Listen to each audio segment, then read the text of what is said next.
I'm trying to let it go. But he keeps on putting me back here because some people need to hear this here. It's always the closest, those who are closest to you, those who you let in, who take you, and with their teeth, they gnash upon your flesh and they rip you to pieces. They take your heart and the love that you and compassion that you have for them, they take it for granted. I had to learn this lesson long ago. My husband, he used to go offshore and he would be gone for months. And I would call my mother or just whoever, and they would be busy. Like, they didn't have time to sit down and talk to me. And I had to get to the point where I had to learn how God was enough. And eventually he started cutting everybody off. Like, nobody had time, not even my husband. He would be out sure, he'd be like, baby, look, I'm working, I can't talk to you right now. And I had to learn. I ain't gonna tell y'all, I struggled. I cried so many days for a person. Like, I would tell God with my mouth, God, I know you here, but I would tell him, I need a person to talk to. I need a shoulder to cry on. I need somebody who I could talk to, who's sitting next to me and they can understand. I could look at their face, or, they could give some advice, or they could share, something with me that they done been through so I can understand. I need somebody who gonna relate to me. I would tell God this. And let me tell y'all something. The moment when he woke me up and he showed me the true colors, the true intents of those who I call friends, the true intents of those who I call family, my sister, my brother, my mother, my father, my grandmother. I'm talking about blood people who I loved and I reached out to in a time of need. I was the shoulder to cry on. In a time of needing a word and upliftment, I uplifted them. I cried when they cried. You understand? It's just like what David said in Psalms 54, verse 12.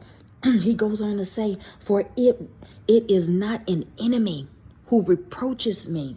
He said, then I could bear it.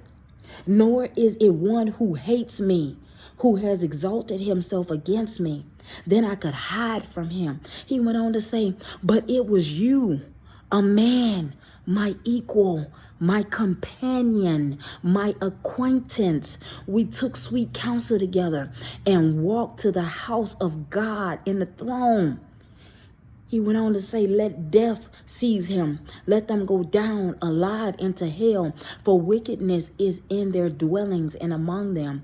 As for me, I will call upon God, and the Lord shall save me. Evening and morning, and at noon I will pray and cry aloud, and he shall hear my voice. He has redeemed my soul, and peace from the battle that was against me. And this is the point where God is trying to get you all to realize today, when you let go, when you come into full obedience to what he's calling you to, and you begin to let go of those who he said needs to go, you're going to see that peace begin to usher in, like David describes there in Psalms 54. You're going to feel that peace and at rest, and watch and see, because most of you all are surrounded by people that you think are for you, and they're not for you. They are against you. They pray for your downfall.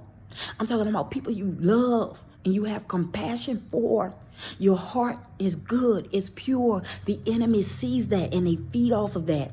And they will do anything that they can to tear you down and rip you to pieces, so that you will never ever be able to discover what God has placed in you, and the type of love and compassion, grace and mercy that follows you, that comes from God. God is nudging and pulling and tugging. It is time for us to separate and to become one with him, to realize, don't put him on hold like I did. Talk about, I need compassion for people. I need a person. I need someone physical. Let me tell you something. The moment I let go of people, the people God was telling me to let go of, and I started pouring myself out to him and paying attention to him and calling upon him, he not only, dried my tears. I don't cry no more. But he came in those void places, those empty places. He came in and he filled them. I can live. And I know when I call on his name, he there. He don't put me on the back burner. Although numerous times I did it to him. He could have told me all the times I've been reaching out for you, all the times I've been calling out for you. You ignored me. You totally, forgot the fact that I was here. You neglected me. God doesn't do that to you. He doesn't treat you like people treat you. He's a saint.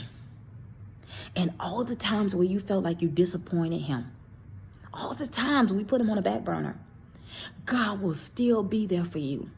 Lift you up in your time of downtrodden and love you. You can feel that love that you've been seeking for in people, that you've been seeking from your spouse. Even you all that feel like you've been neglected by your spouse, the moment you lay that down, I'm talking about run after God like never before. Watch and see. Your spouse will be running after you because you've placed everything into the hands of the Father, trusting that he's gonna be there for you in that situation.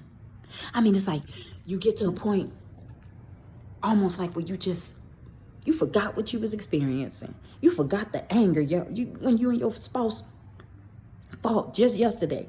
It's like when God comes in, I mean, literally, he gives you a clean slate. It's like I'm talking about people saying stuff to you and that stuff just bouncing off the wall. Like you just like, okay. And you just going on about your day, because as long as people know that they have access to your heart and you open and you really pour out everything to them, the main one you pouring it out to, they taking that information and they using it against you. And there are some people that's been trapped and they have not been able to see God's hand move.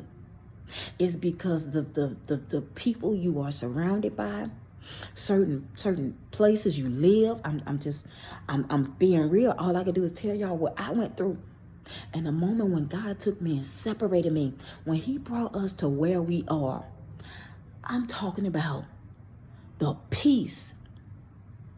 The moment he placed me on the outskirt of where I used to live, it was a whole new territory. It was a whole new game changer. I'm talking about doors started opening up for me that I could not get when I was dwelling amongst those who he needed me to cut off. But I kept saying, if I cut them off, God, I don't have a car. If I cut them off, God, I don't know where I'm going to go. I need you to tell me where to go. If I leave here, God, what's going to happen? My kids don't have food. Okay. There's doctor's appointments. I mean, if I leave here, God, what's going to happen? The moment I took all them what ifs and I placed them in God's hand and I started stepping out, God didn't tell me to come here.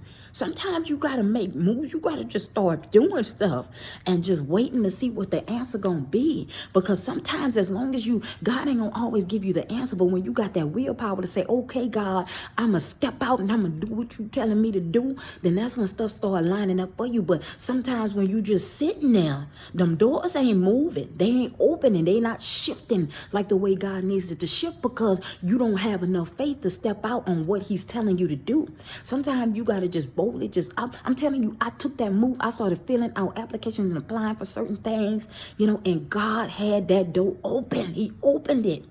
But if I had been just sitting there, God biting on my finger, I don't know what to do. I can't make this move right now. I got to sit still.